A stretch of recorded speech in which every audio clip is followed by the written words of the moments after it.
Hi, welcome back to Mel's Sparkling Kaszazz. Today I'm going to show you how to make a box slider card.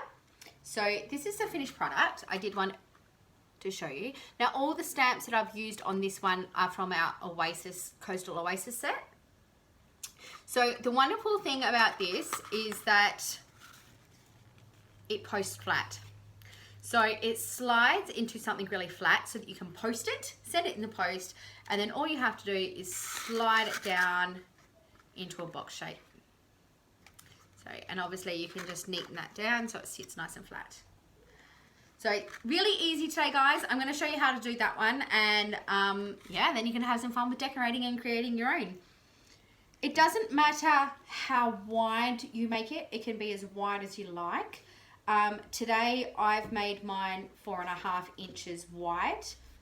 The length is the important part. So the length needs to be 11 inches. Okay, so that piece of paper is, like I said, 11 inches by 4.5 inches. One of the other reasons I love this project is because I can get rid of all of my scrap paper. I usually have scraps sitting here. All of, like this one here, and all of them are all made from my scrap paper. So just a reminder to keep your scrap papers because they can come in handy for some really interesting projects like the box slider. Okay, we need to now score our paper. Now I'm just gonna mark mine first. I like a double-sided mark so that I can score straight. So the markings that you need are 1/2 inch, 2, 4 inches, 5.5 inches, 7 inches, 9 inches, and 10.5 inches.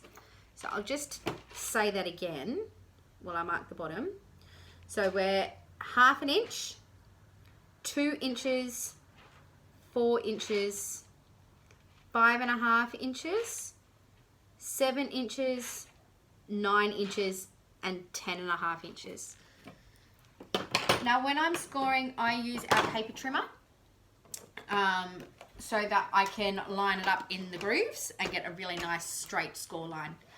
So I'm just going to score all of my measured out score lines.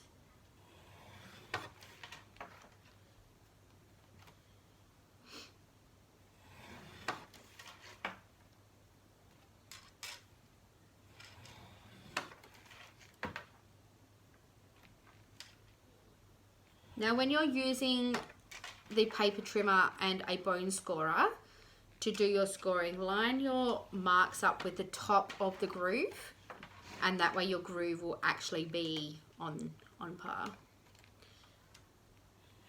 Right, I'm just going to flip my paper around to do the short edge so I have more control over my paper.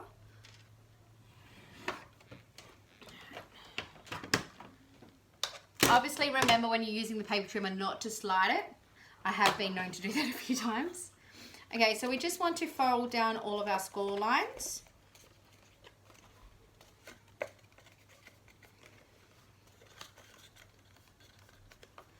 Now your insert paper will determine, obviously you can't do it bigger than the box.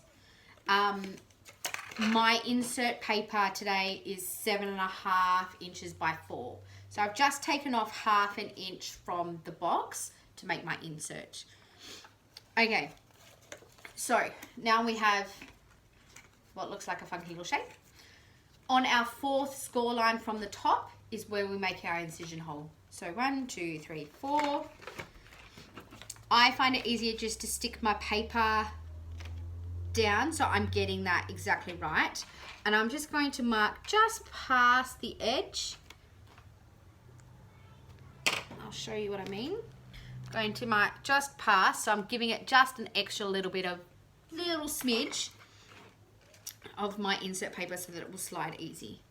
Now again, I'm going to use my paper trimmer, but be careful you don't slide all the way across. You do need to lift the paper trimmer up and slide it before you place it down onto the paper, because we just want an incision slip. We don't actually want it cut all the way across.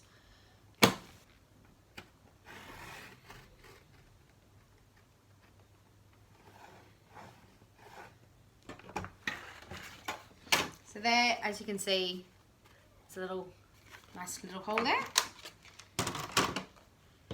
Now slide through your insert piece.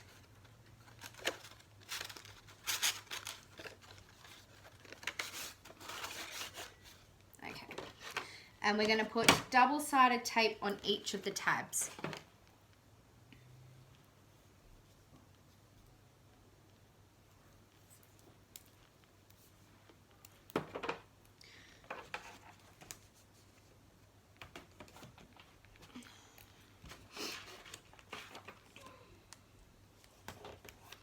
Show you what I mean.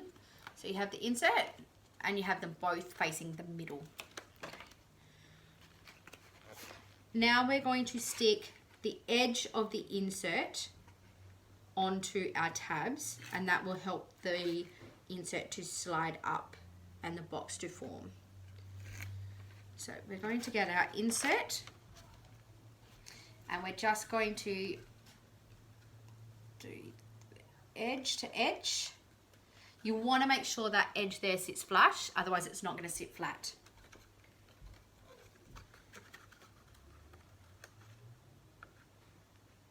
Bring the other one in so it sits flush as well. So that's your bottom, and as you can see, you can't really see the insert. Okay, and you're left with your box shape. Okay, and to slide, you just slide it up. So the first couple of times you slide it, it will be a little bit difficult, okay? But once it's folded and it's slid a couple of times, it won't be that hard. So before I do anything else, I tend to just do that a couple of times just so it sits. So there you have your flat look, and then hold the insert and push the box down, and there you have your box. So now we just have to add the decorations.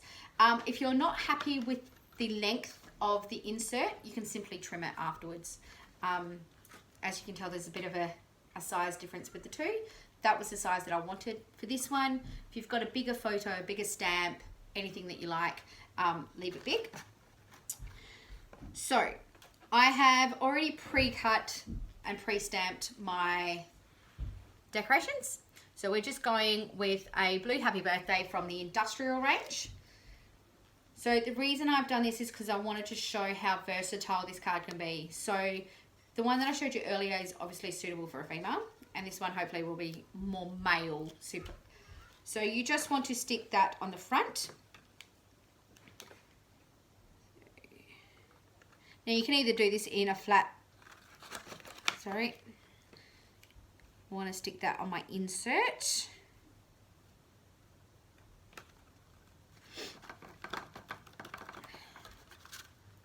we have the happy birthday on the insert, and I have pre-die cut some cute little robots that I'm going to use to stick on the front, and I'm just going to stick them on with Magic Mount. Now you can use something bigger for this bit if you like than this section up here, but if you do that, make sure the bottom of it is at the edge, because if it hangs up, hang it over the top, otherwise it's not going to sit flat when it sits on a bench. So I'm just going to glue my little funky robot, and now his antenna is sticking up, and that's going to be fine both in the flat version and the stand-up version of this card, as long as, like I said, the feet of the robot or any other design that you like don't hang off the bottom. So there you have a box slider card, and like I said, you can just slide that back up, and that's how it'll sit. There you have it. Two different but same box slider cards. Thanks for joining me today, and I'll see you next time.